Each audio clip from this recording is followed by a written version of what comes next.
네, 안녕하세요. 자, 시간의 진원생명과학 보도록 하겠습니다.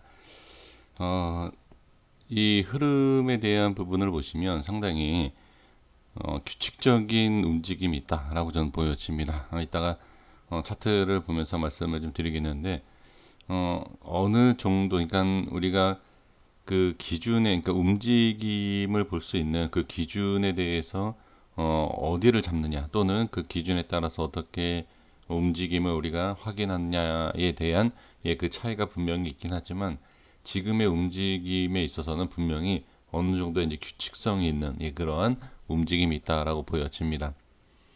지금 진화생명과학에 대한 부분 수급을 보시면 지금 외인, 그다음 프로그램 쪽에서 상당히 많이 매수하는 걸 볼 수 있습니다. 그리고 나서 좋은 위치에 지지하고 그다음에 좋은 위치를 또 돌파한 이런 상황이고요. 이런 부분에서 또 시간 외에도 거래량이 터지면서 어느 정도 거래량이 좀 있죠. 그리고 3.67%의 상승이 나오는 것도 확인을 할 수가 있습니다. 지금 진원생명과학에 대한 지금 전체적인 흐름으로 봤을 때 지금 뭐 장기까지에 대한 흐름은 뭐라고 얘기할 수는 없지만 단기적인 부분에 있어서는 상당히 지금 흐름이 괜찮은 편이다 이렇게 볼 수가 있습니다. 이제 규칙적이다라는 것은 어떠한 이 주식에 대한 흐름이, 그러니까 종목이라는 것이 다 똑같이 움직이는 것은 아닙니다. 그러면 누구나 우리가 수익을 볼 수 있죠.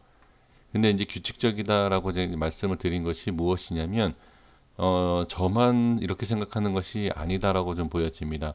그러니까 쉽게 말씀드려보면 상승과 하락, 상승과 하락, 그쵸?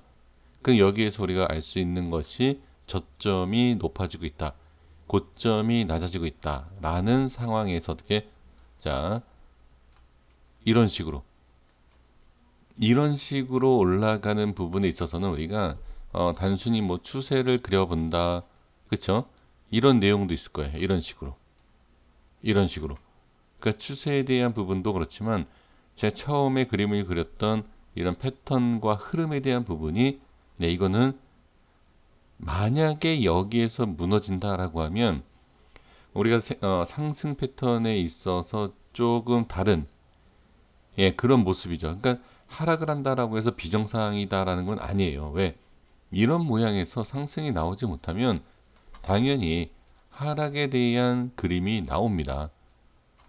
이게 비정상이다라는 것이 아니라 상승에 대한 그 부분에 있어서 규칙적인 흐름 그리고 패턴이 나오고 있었다라는 것을 볼 수 있죠. 그러면 이런 패턴이 나오면 무조건 상승이기 때문에, 자, 좀 무리 해설해도 매매를 해도 되는 거 아니냐. 자, 제가 좀 전에 뭐라고 말씀드렸죠. 상승과 하락에 있어서는 우리는 아무도 모른다. 좋은 패턴을 만들어 놓고 좋은 그림을 만들어 놓고 거기에서 어떻게 올리느냐 빼느냐, 거기에 대한 결정권에 있어서는 우리가 알 수 있는 것은 전혀 없다. 올라가야지만이 좋은 자리를 만들어 놓고 올리는 것이고, 내려갈 때는 어떻게 그 올려야 할 자리에서 못 올린다. 그러면 빠지는 거죠. 그런 부분을 볼 수 있죠. 그래서 지금, 자, 한번 확인해 보겠습니다. 제가 말씀드렸던, 자, 이 라인대를 가지고서 한번 말씀을 드려보면, 일단 지지를 잘 해줬죠. 그리고 여기에서 안착, 제가 이때 말씀드린 거 혹시 기억하시는지 모르겠습니다만 횡보하는 것이 좋다. 그리고 이 자리에서 어떻게 저항이 생겼죠. 그럼 이 자리에 저항이 생겼으면, 자, 여기 어떻게 일단 갭으로 띄웠어요. 쉽지 않은 돌파죠. 그러니까 쉽지 않은 돌파 자리를 갭으로 띄우면서 어떻게, 이 라인대를 지금 안착을 해준 모습을 볼 수가 있습니다. 그러면 여기에서는 상당히 긍정적이고 좋은 모습까지는 이어졌습니다. 근데 여기에서 조금 주춤했던 부분이 뭐죠? 여기 보시면 이제 갭 하락이죠. 그러니까 여기에서 이제 기준이 어떻게 잡히냐, 기준이 있냐 없냐, 그런 부분이 상당히 중요하죠. 지금 갭 하락을 했던 부분을 보시면 27,850원입니다. 자, 27,850원, 제가 말씀드렸던 이 윗 상단, 자, 색을 좀 칠해 볼게요. 자, 이 라인대죠. 이 라인대에 뭐 50원, 네, 50원 차이예요.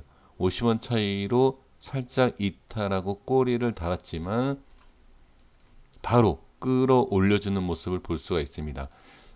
분봉상의 모습을 좀 보면서 얼마 동안 저 자리에 있었는지를 한번 확인을 해 보도록 하겠습니다.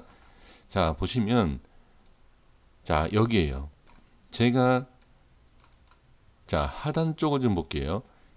279입니다. 27,900원. 자, 잠시만요. 네, 27,900원 맞죠?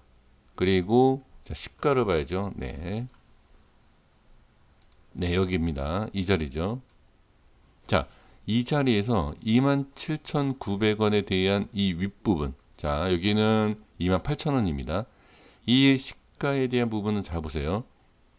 이런 식으로 시가를 저항이 생깁니다. 하지만 돌파를 시도해주는 부분. 그쵸? 여기를 보시면, 자, 이렇게 거래량이 터집니다.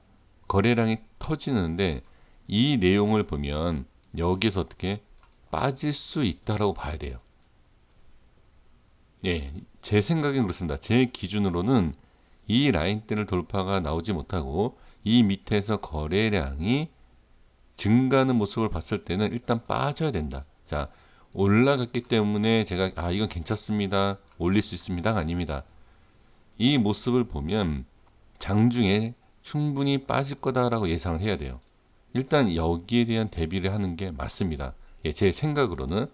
그런데 지금 보시면 여기에서 어떻게 거래량을 자, 조절을 해주면서 빼는 게 아니라 위로 올려요. 자꾸 이런 식으로 이 위로 지금 올린다라는 거죠. 그러니까 여기에서 저는 이제 밀린다라고 이제 예상을 하고 대응을 할 준비를 해야 돼요. 근데 지금 물량을 거래량을 이렇게 조절해 주면서 어떻게 자리까지도 유지를 시켜주는 모습을 볼 수가 있습니다. 그리고 나서 이제 여기가 중요하죠. 거래량이 어떻게 이 자리를 돌파를 해주면서 엄청난 거래량이 위로 터지는 걸 볼 수 있습니다. 확인되셨습니까? 그래서 분봉상에서 대응을 해야 된다라고 자 말씀을 드렸는데 일봉상으로 다시 가겠습니다. 자, 일봉상으로 가보시면 지금 이 라인대가 이 손절에 대한 자 이런 높은 자리에서 잡으신 분들은 뭐 대응을 해야 된다, 밀리면 안 된다 이렇게 생각할 수 있지만 지금 제가 계속 강조했었던 라인대를 보신다라고 하면 여기에요. 지지를 해야 되는 자리가. 그러면 여기도 지지를 해줘야 되고 이 자리를 지켜야 된다라고 말씀을 드렸기 때문에 이 자리까지도 빠지지 않았어요. 그리고 이 윗부분의 이 자리도 어떻게 크게 밀린 게 아니에요. 그래서 이제 준비는 해야 된다. 어떤 식으로 빠질지는 이렇게 빠질 수도 있기 때문에 준비는 해야 된다. 하지만 일봉상에서의 이 위치를 봤을 때 많이 올라간 거예요. 이 위에서 잡은 게 아니기 때문에 그냥 준비하면서 이 자리 이탈을 하고 이 자리 이탈했을 때 또 거래량이 어떻게 터지느냐 이런 걸 봐야 되죠. 하지만 분봉상에서 지금 확인하신 것처럼 전혀 문제가 되는 그런 내용은 없다. 그 충분히 자 21선에 대한 부분도 지켜주고 5일선도 지켜주는 모습 전혀 문제가 되지 않죠. 이 라인 때도 지켜주는 모습 그리고 밀렸죠. 자 이제 여기서 이제 말씀을 드릴 내용이 뭐죠? 제가 두 라인대를 설정을 해드렸을 때 이 자리를 음봉이냐 양봉이냐 이런 식으로 돌파할 때 어떻게 돌파하는 순간 수급이 강하다라고 하면 거기에 대한 긍정적인 상방 그러니까 양봉으로 돌파하면 추가 상승도 충분히 우리가 예상할 수 있다. 이제 그런 내용을 제가 말씀드리지 않습니까? 시가가 밀리면서 되게 강하게 끌어올리는 것을 분봉상에 확인되셨죠. 그러면서 이 자리를 돌파한 것을 볼 수가 있습니다. 그럼 지금 시간에 31,100원이에요. 자, 그러면 제가 여기에서 뭐라고 말씀드렸죠? 이 만약에 돌파했을 때에 이 부분의 움직임이 상당히 중요하다. 그럼 지금 이 우에 안착이 된 거예요. 그쵸? 그러면 이 우에 안착이 됐을 때 그 다음에 주가 흐름이 여기 이렇게 돌파를 하느냐, 그러면 이 가격도 우습게 올릴 수도 있다. 과연 이 최고가를 뚫을 수 있냐, 이걸 볼 수가 있죠. 그러니까 여기서 이제 월요일장에서는 주의해야 될 게 뭐냐, 모든 힘이 좋아서 이렇게 쭉쭉쭉 올라가주면 상당히 좋지만, 그렇지 않고 이렇게 올려놓고선 위에서 살짝 갭 상승 이후에 밀 수도 있어요. 이렇게 밀릴 수도 있기 때문에 올려놓고 흐름을 돌파 안착을 시키느냐, 또는 여기를 저항받고 빠지느냐, 이러한 것을 확인하셔야 되고, 그 다음 변동성이 클 것 같다라고 하면 이 자리에, 이 박스 안에 이런 흐름이 어떤 식으로 나오는지, 그러니까 밀리지만 않으면 저는 그냥 들고 가셔도 되지 않을까 라고 보여집니다. 근데 이제 분위기를 좀 봐야죠. 왜? 높은 가격에서 익절할 수 있는 것을 굳이 조금 더 보겠다라고 해서 지켜볼 필요가 있나? 이 내용이죠. 그러니까 여기에서 이렇게 밀렸다가 이렇게 갈 수 있죠. 갈 수 있지만 그거는 그때 얘기입니다. 이렇게 우리가 결과론적인 내용을 보면 뭐 홀딩할 걸, 매도할 걸 이런 얘기하지 않습니까? 그건 의미가 없어요. 그러니까 여기에서 이렇게도 빠질 수 있다. 저항받고 이렇게도 빠질 수 있다라는 그러한 생각도 같이 해 주셔야 될 것 같습니다. 그래서 월요일장에서는 이 부분, 돌파와 안착 아니면 저항과 하락, 이런 부분을 잘 확인해 주시면 좋을 것 같습니다. 자, 여기까지 하도록 하겠습니다. 구독과 좋아요 부탁드리겠습니다. 감사합니다.